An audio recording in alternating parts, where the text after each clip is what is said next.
तर बारामतीतील संपूर्ण मतदारांना विनंती करतो की तुमचं जर खरोखर त्या दादांवरती प्रेम असेल आणि माझ्यामध्ये तुम्हाला माहिती आहे अगदी दादांनासुद्धा मी बारामतीमध्ये येऊन त्या ठिकाणी विरोध केला होता, त्यामुळे माझ्यासारखा जो काही ध्येयनिष्ठ ध्येयवादी जो युवा आहे तो आता तिथं पाहिजे.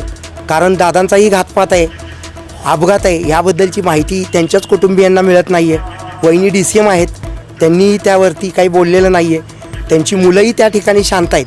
अशा सगळ्या प्रकारामध्ये अभिजित बिचुकले जर त्या ठिकाणी निवडून तुम्ही देता बारामतीकर, तर तुमच्या बारामतीचा विकास वगैरे तर सोडाच, फार छोटी गोष्ट आहे ती, पण मला महाराष्ट्राचा विकास करायचा आहे. या ठिकाणी आता मला जितका शक्य आहे तितका मी प्रचार करतो आहे.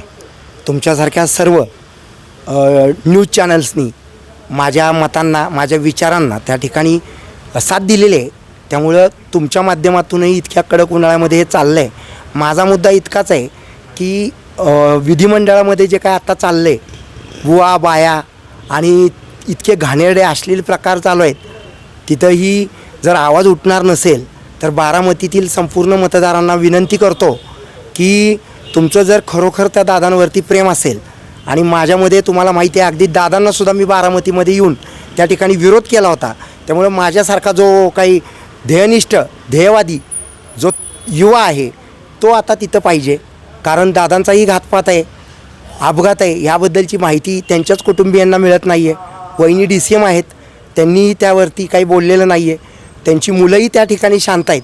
अशा सगळ्या प्रकारामध्ये अभिजित बिचुकले जर त्या ठिकाणी निवडून तुम्ही देता बारामतीकर, तर तुमच्या बारामतीचा विकास वगैरे तर सोडाच, फार छोटी गोष्ट आहे ती, पण मला महाराष्ट्राचा विकास करायचा आहे. कारण संविधानवादी अशी भूमिका घेतल्यानंतर आणि त्या ठिकाणी देवदिकांनासुद्धा मी मानतो, मी आध्यात्मिक तितकाच आहे, पण संविधान हे माझ्या देशाला चालवतं. त्यामुळं संविधानवादी त्या ठिकाणी एक चेहरा पाहिजे. नाहीतर माझ्या ह्या महाराष्ट्राच्या राजकारणामध्ये सगळ्या गुंडांचं त्या ठिकाणी राज्य आलं आहे हे सिद्ध झालेलं आहे. ज्या वेळेला एका त्या अश्लील कृत्य करणाऱ्या माणसाला तुम्ही पकडून नेता, त्यावेळेला त्याला पाठीशी घालणारी ती बाई तीसुद्धा जेलमध्ये पाहिजे होती. सुनेत्रा वहिनी, हे तुम्ही काम करा. त्या तुमच्या पक्षात आहेत म्हणून त्यांना माफ करू नका. तुमच्या पक्षातलेच लोक दादांवरती टपले होते, हे मी सांगायची गरज नाही. आज तुमच्यावरती जर सुनेत्रा वहिनी कुणी रिमोट चालवत असेल तर सुनेत्रा वहिनींनाच मी त्या ठिकाणी विनंती करतो, जर माझ्यावरती तुमचा विश्वास असेल, माझ्या पुरुषार्थावरती तुमचा विश्वास असेल, मी जर तुमचा धीर असेल, तर तुम्ही मला उलटं तिथं विजयी करा. बारामतीकरांना सांगा की अभिजित दादांना निवडून द्या, मी विधान परिषदेवरती येते. हे मोठ्या मनानं तुम्ही सांगा. कारण मी स्त्रियांना खूप मान देतो आणि प्रत्येक स्त्रीमध्ये आई असते. जर तुमच्यातली आई असेल तर ती सांगेल की अभिजित बिचुकले विजयी करा, मी विधान परिषदेवरती जाते. आपण कुठले कुठले मुद्दे घेऊन या निवडणुकीत? नाही, मुद्दा एकच आहे, बाय चान्स ही निवडणूक लागलेली आहे. दादा गेले, दुर्दैव आहे. दादांचं व्यक्तिगत आयुष्य काय होतं ते आजपर्यंत आपण बोलत नाही, पण सामाजिक आयुष्य हे सर्व धर्म समभाव मानणारा एक चेहरा गेलेला आहे. आणि त्याला जर त्या ठिकाणी आवाज उठवणारीची ताकद जर ह्या महाराष्ट्रामध्ये जर कोणात असेल तर प्रत्येक माणसानं महाराष्ट्रातल्या आत्मचिंतन करावं की अभिजित बिचुकलेंशिवाय ह्या महाराष्ट्राला पर्याय नाही. आणि ह्याच माध्यमातून मी सांगतो की ह्या निवडणुकीचा निकाल काही लागू दे, पण येणाऱ्या काळामध्ये 2029ला मी मुख्यमंत्री असेल आणि त्यासाठीचा जो पक्ष मी काढेन त्याच्यासाठी आता होतकरू, कष्ट करू, महिला, भगिनी, बांधव ह्यांनी कंबर कसा. कारण जे हे सगळे विकले गेलेले चमचे, लांडगे, कोल्हे, कुत्रे आहेत, त्यांच्यापेक्षा मला सजग माणूस, संविधानवादी माणूस, विश्वरत्न डॉक्टर बाबासाहेबांना अपेक्षित असलेला माणूस मला या 2029ला विधिमंडळात न्यायचा आहे. आणि त्या ठिकाणी सगळ्यांनी कंबर कसून माझ्या पक्षामध्ये येऊन कामाला लागायचं आहे. आपण सगळं विधिमंडळाच्या कामाचं असा प्रश्न घेऊन ही निवडणूक लढत आहे, पण आता अद्याप त्या ठिकाणी उमेदवारी अर्ज दाखले पण कुठल्या प्रचारात दिसत नाही, असाही आपल्यावरती टीका केली जाते. प्रचारात दिसायचं म्हणजे काय आहे की एक लक्षात ठेवा, पवार फॅमिलीकडे जितका पैसा आहे तो कुठून आला, कसा आला हा प्रश्न माझा नाही, पण आमच्याकडे तेवढा पैसा आहे का? त्यांनी निवडणूक स्वतःच लादून घेतली. म्हणजे काय म्हणतो की यांनी आत्मचिंतन करायला पाहिजे संपूर्ण. अजितदादांसारखा माणूस गेला ज्यांना म्हणे सगळ्यांमध्ये त्यांचं नाव होतं, मग तिथं 55 फॉर्म कसे आले इन्क्लुडिंग मी?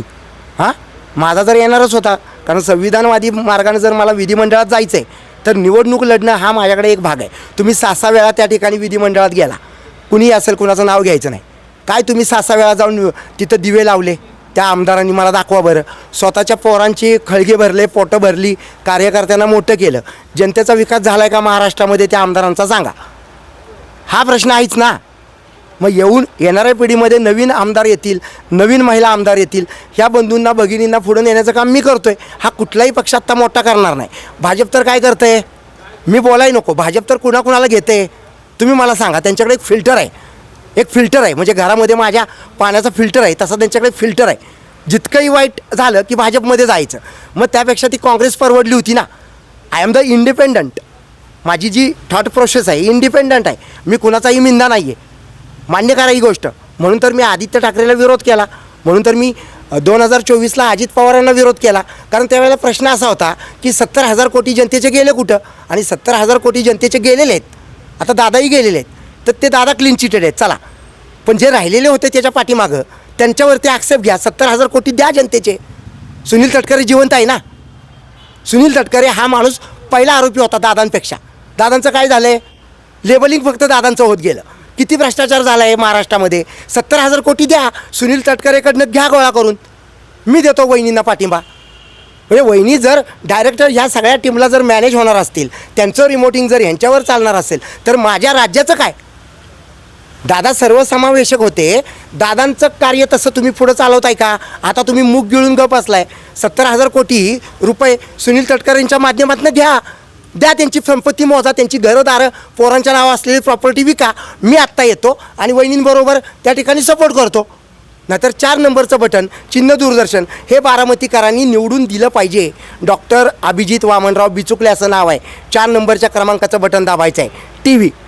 आपण आता सध्या ग्रामविकास मंत्री जयकुमार गोरे यांची भेट घेतली आहे, चर्चा केली आहे, काय सांगतो त्याबद्दल. नाही, त्याबद्दल मी काय बोलणारच नाही आहे. जयकुमार राव हे आमचे पहिल्यापासून मित्र आहेत. या राजकारणामध्ये मी गेली 30-35 वर्ष आहे राव. काय उदयनराजे भोसले माझे थोरले बंधू आहेत, हे महाराष्ट्र विसरला आहे का. आणि रक्ताचं नातं नसतं, रक्ताची नाते असल्यानंतर काय काय होतं हे आता बोलायला लावू नका. उदयनराजे हे माझे मोठे बंधू आहेत, पण मी त्यांच्याही घरी कधी मिंदा नाही राहिलो, कळलं. खऱ्या अर्थानं म्हणायचं म्हटलं तर आम्ही दोघं जर एकत्र असतो गेली 25 वर्ष, तर छत्रपती उदयनराजे भोसले या ठिकाणी डॉक्टर अभिजित बिचुकलेंनी मुख्यमंत्री केले असते. आणि तेच का, तर त्या संपूर्ण राजगादीचा मान म्हणून कसेही असले तरी उदयनराजे त्या घरात जन्माला आले. त्यांची लाखो जन्माची पुण्य आहे. आणि त्यांच्याच विरोधात 25 वर्ष मी काम करतो आहे, तर मी त्यांच्यापेक्षा भाग्यशाली आहे. कारण मी आज भल्यांना विरोध करतो आहे. माझ्या आईवडिलांची पुण्य आहे या ठिकाणी. घरंदाजांच्या घरी जन्माला आल्यानंतर डॉक्टर अभिजित बिचुकले सुपुत्र पैदा होतो.